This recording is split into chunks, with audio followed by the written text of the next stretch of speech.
One of our editors here at SciShow was just having a heated debate with her partner about who makes tea the right way. She leaves a bag of herbal tea in the mug the entire time she drinks it, while her partner lets their loose-leaf black tea steep for 2 minutes max and then adds milk. One thing led to another. Insults were slung, relationships were damaged, tea was drunk. There are about as many ways to make tea as there are tea drinkers. And since tea is the second most widely consumed beverage in the world after water, there's bound to be a lot of connoisseurs out there with opinions as strong as their tea. In this video, we're going to explore what science has to say about those debates. So here's the tea on steeping the perfect cup. Our editor, let's call her Sally. Sally's tea time debate started with what kind of tea reigns supreme.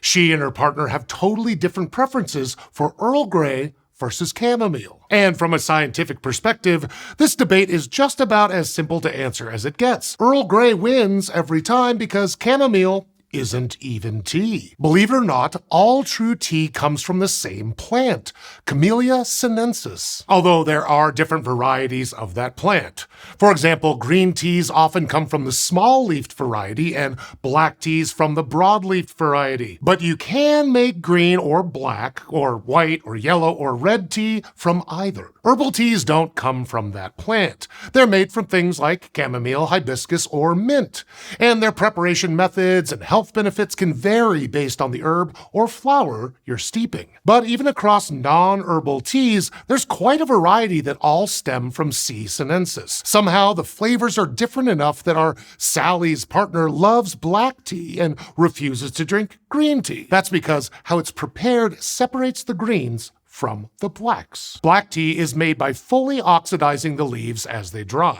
Sometimes the oxidation process is referred to as fermentation, but it isn't the kind of fermentation that happens in bread or kimchi. That's facilitated by yeast or bacteria.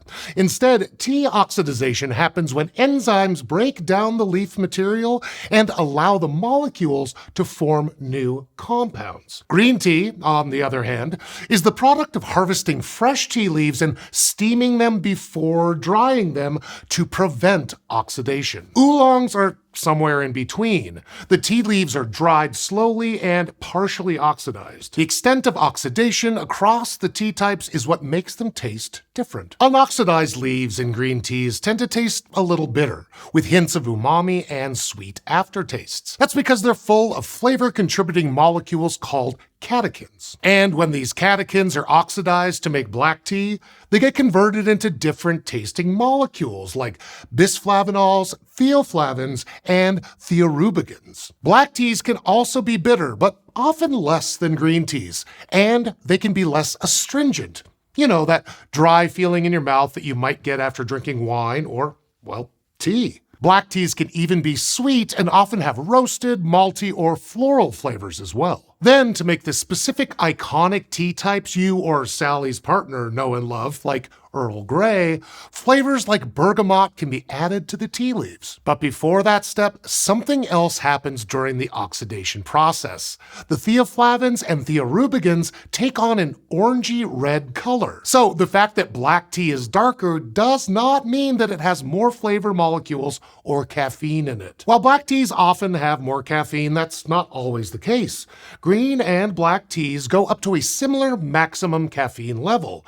And for reference, it's about 1/3 to half the amount of caffeine that coffee has. As it turns out, caffeine contributes to a tea's bitter taste, which means with more buzz, you get a bitterer brew. But if the bitterness bothers you, you can add some sugar to greatly reduce the perceived bitterness of caffeine. Not necessarily because you're tasting the sugar either. Now, some of the studies we're going to cite tested coffee, which I know is not tea, but stay with me. They found that you can add sugar and make the drink taste less bitter without tasting sweeter. This effect works because the sugar molecules crowd the bitter caffeine molecules into little clumps. When they're clumped up, it's harder for the caffeine to bind to your taste receptors and register as bitter. If you aren't drinking tea for the caffeine, then a decaffeinated blend could also make a noticeable difference when it comes to the bitterness. Sure, you might be like Sally's partner, wondering why anyone would drink tea except for the caffeine. But Sally drinks decaffeinated tea for the health benefits. See, there are these things called free radicals that can be floating around in your body. Free radicals are molecules that have unpaired electrons. Since electrons are more settled when they're paired up and bonded, the free radicals are quite reactive and will attempt to bond with whatever they can. That's what tea puts a stop to, or at least reduces. It's full of antioxidants, which are good at scooping up those free radicals and reacting with them before they can react with anything else, like the proteins or nucleic acids that your body needs. So by rounding up all those freewheeling free radicals, antioxidants help prevent damage to the important stuff in your body. When it comes to tea, polyphenols play this antioxidative role. Tea polyphenols have been linked to preventing cancer and cardiovascular diseases.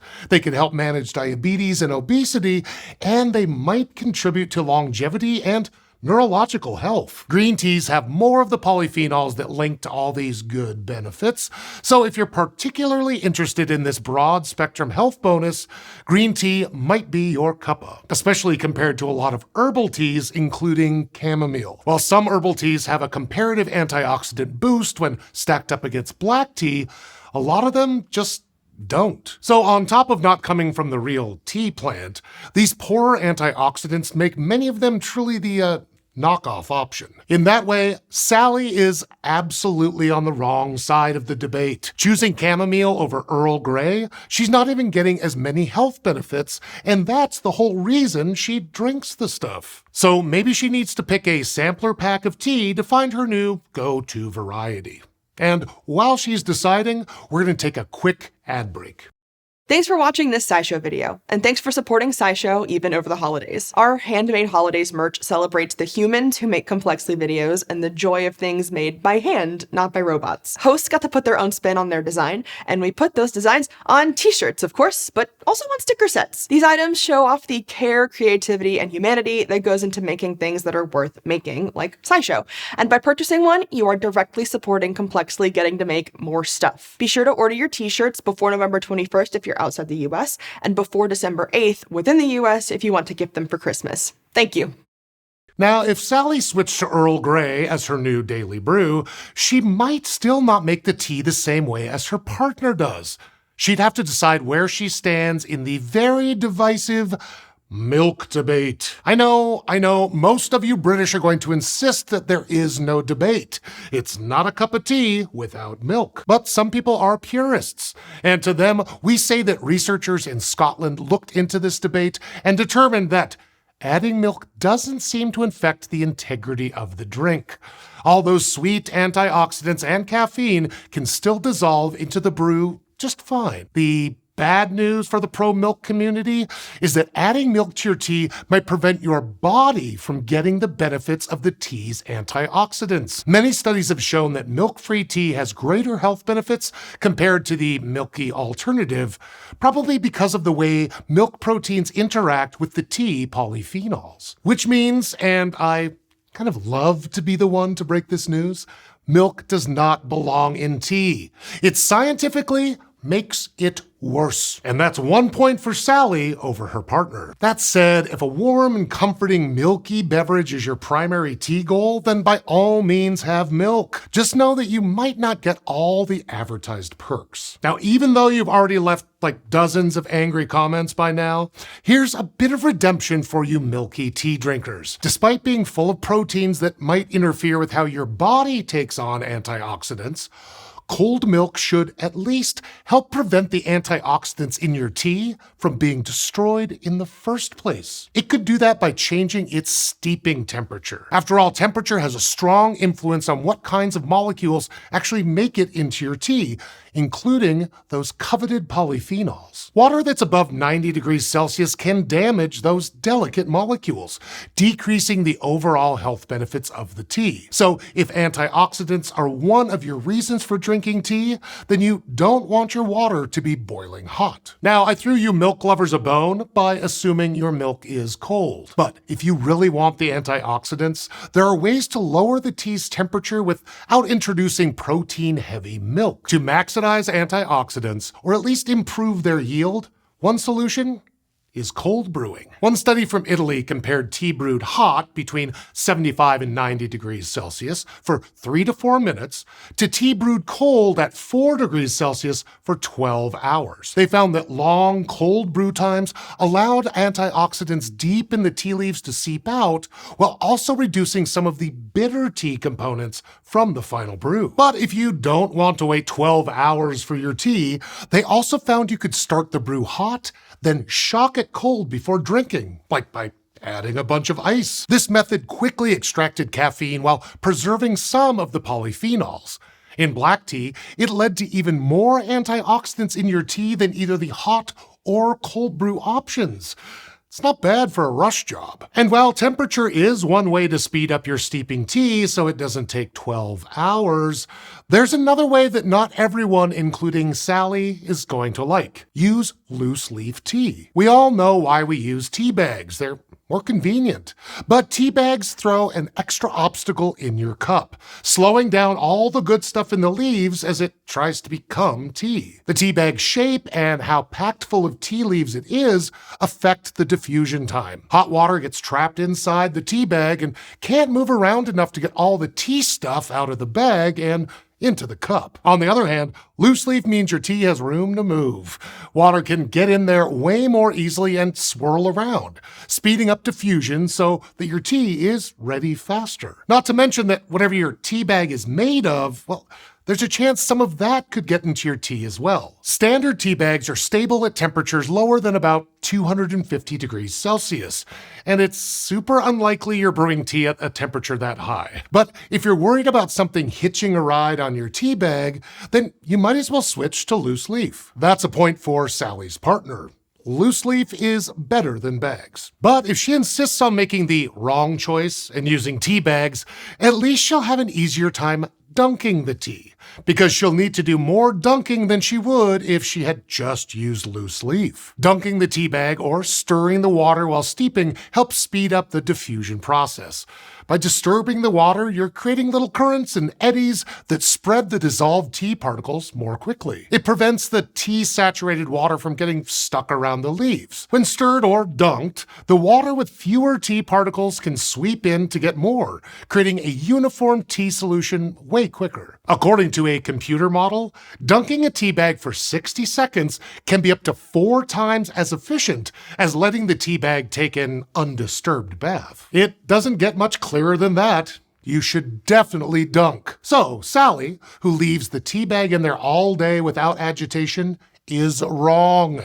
I'm getting agitated just thinking about it. But if Sally really doesn't want to put in the effort to dunk or stir her tea, researchers have worked out how long she needs to let it sit. The caveat is there's a bit of a difference between balls of oolong that have to be steeped longer or multiple times as the leaves unfurl, versus matcha, which is completely ground up tea leaves that infuse into the water almost immediately. But let's say your tea is somewhere in the middle, like a loose leaf black tea.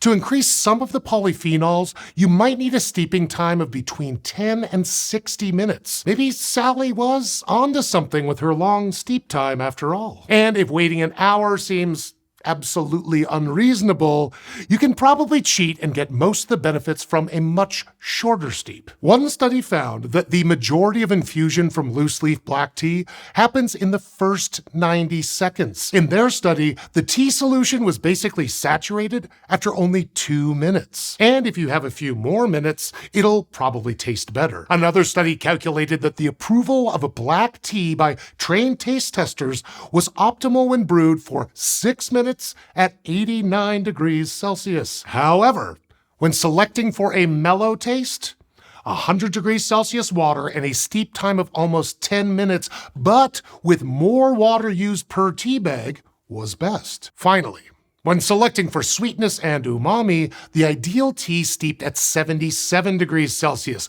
with less water per tea bag and a steep time of only 2.29 minutes. So that explains Sally's partner with the 2-minute cutoff. So to have your perfect cup of tea, you're going to need a stopwatch and a thermometer and 60 seconds of dunking unless you put in more water and then add ice. And you know what? I'll personally just stick to whiskey. Considering the variety of benefits that tea provides, the advice you choose to follow in the end depends on what fortune you seek in those leaves. If you do it for the sake of nostalgic comfort, throw in some milk. If you do it to add a jolt to your day, grab a bitter tea with some sugar.